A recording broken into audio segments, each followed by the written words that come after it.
Hi കൂട്ടുകാരെ, കഞ്ഞിക്കും ചോറിനും ചപ്പാത്തിക്കും ഒക്കെ പറ്റിയൊരു അടിപൊളി നാടൻ പരിപ്പ് തോരൻ തയ്യാറാക്കിയാലോ. വളരെ ഈസിയാണ് കേട്ടോ. ക്വിക്ക് ആൻഡ് ഈസി റെസിപ്പിയാണ്. ഒരു 3 മിനിറ്റ് കൊണ്ട് നമുക്ക് ഉണ്ടാക്കാൻ പറ്റും.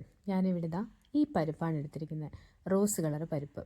നിങ്ങൾക്ക് ഏത് പരിപ്പ് വേണമെങ്കിലും യൂസ് ചെയ്യാം. ഇനി ആദ്യ സ്റ്റെപ്പായിട്ട് നമുക്ക് പരിപ്പ് കഴുകി നന്നായിട്ട് വൃത്തിയാക്കാം. ഞാനിവിടെ കുറച്ച് കൂടുതൽ പരിപ്പ് എടുക്കുകയാണ്. കാരണം നമ്മൾ ചാറിന് ഉപയോഗിക്കുമ്പോൾ കുറച്ച് പരിപ്പെടുത്താലും നന്നായിട്ട് കറി ഉണ്ടാവും. അത് കാരണം കൊണ്ട് ഞാൻ കുറച്ച് കൂടുതൽ പരിപ്പെടുത്തിട്ടുണ്ട്, തോരനായതുകൊണ്ട്. ഇനി ഞാൻ ഉപയോഗിക്കുന്നത് ചൂടുവെള്ളമാണ്. നിങ്ങൾക്ക് വേണേൽ പച്ചവെള്ളം ഒഴിച്ചും ബോയിൽ ചെയ്യാം. ചൂടുവെള്ളം ആയതുകൊണ്ട് പെട്ടെന്ന് ഇത് ബോയിലായി കിട്ടും. ഞാൻ കുറച്ച് ചൂടുവെള്ളം ഒഴിച്ചിട്ടുണ്ട്. ഈ പരിപ്പിൽ എത്ര ചൂടുവെള്ളം ഒഴിച്ചെന്ന് നിങ്ങൾ കണ്ടോ? ഇങ്ങനെ നിൽക്കണം. അതായത് പരിപ്പിനെ കഴിഞ്ഞും കുറച്ച് മുകളിലായിട്ട് വെള്ളം നിൽക്കണം.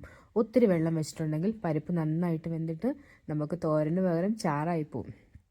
ഞാനിവിടെ ഇടയ്ക്കൊന്ന് നോക്കിയപ്പോൾ പരിപ്പ് കുറച്ചുകൂടെ വെള്ളം വറ്റാനുണ്ട്. അത് കാരണം ഞാൻ കുറച്ച് ഉപ്പിട്ട് കൊടുത്തിട്ടുണ്ട്. നന്നായി പരിപ്പ് പിടിക്കാൻ വേണ്ടി ഞാൻ ഉപ്പിട്ട് കൊടുത്തിട്ടുണ്ട്. ഇനി നന്നായിട്ട് നമുക്ക് അടച്ചു വെച്ച് ഒന്നുകൂടെ നോക്കാം. അടച്ചു വെച്ച് ഞാൻ വേവിച്ചിട്ട് നോക്കിയപ്പം ഏകദേശം പരിപ്പ് വെന്തിട്ടുണ്ട്. അത്യാവശ്യം വെള്ളം വറ്റിയിട്ടുണ്ട്. ഇനി നമുക്ക് അരപ്പിനുള്ള കാര്യങ്ങളിലേക്ക് കിടക്കാം.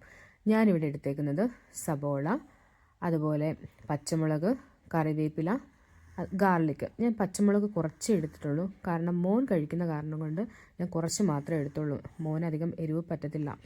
അതിനുശേഷം നമുക്ക് ഒരു പാൻ ചൂടാക്കിയിട്ട് കുറച്ച് എണ്ണ ഒഴിച്ചു കൊടുക്കാം. എണ്ണ നന്നായിട്ട് ചൂടായതിന് ശേഷം നമുക്ക് കുറച്ച് കടുക് ഇട്ട് കൊടുക്കാം.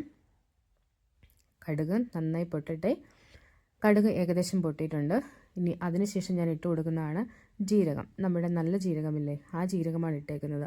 ഇത് കറിക്ക് നല്ല മണവും സ്വാദും തരുന്നതാണ്.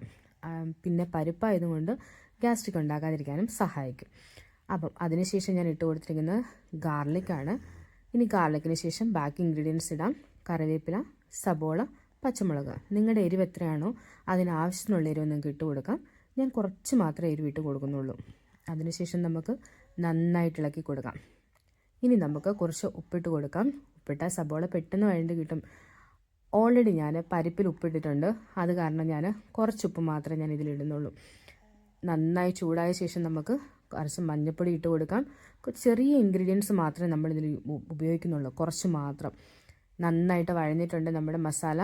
അതിനുശേഷം നമുക്ക് വേവിച്ച് വെച്ച പരിപ്പിലേക്ക് നമുക്ക് ഇട്ട് കൊടുക്കാം. പരിപ്പാണേലും ഓരോരുത്തരുടെ ഇഷ്ടത്തിനനുസരിച്ചാണ് വേവിക്കുന്നത്. ഞാൻ ചെറുതായിട്ട് ഇച്ചിരി വേവ് കൂട്ടിയിട്ടുണ്ട്. കാരണം മോൻ കഴിക്കുന്നതുകൊണ്ട് ഞാൻ കുറച്ച് വേവ് കൂട്ടിയിട്ടുണ്ട്. ഇനി നമുക്ക് അവസാനമായിട്ടിട്ടുണ്ട് തേങ്ങയാണ്. ഞാനിവിടെ തേങ്ങാപ്പൊടിയാണ് ഇട്ട് കൊടുത്തിരിക്കുന്നത്. ഫ്രഷ് തേങ്ങ ഉണ്ടായിരുന്നെങ്കിൽ നിങ്ങൾക്ക് അത് ഇട്ട് കൊടുക്കാം. ഫ്രഷ് തേങ്ങ ഉണ്ടെങ്കിൽ നമ്മുടെ ഒരു അടിപൊളി നാടൻ പരിപ്പ് തോരൻ തയ്യാറായിട്ടുണ്ട്.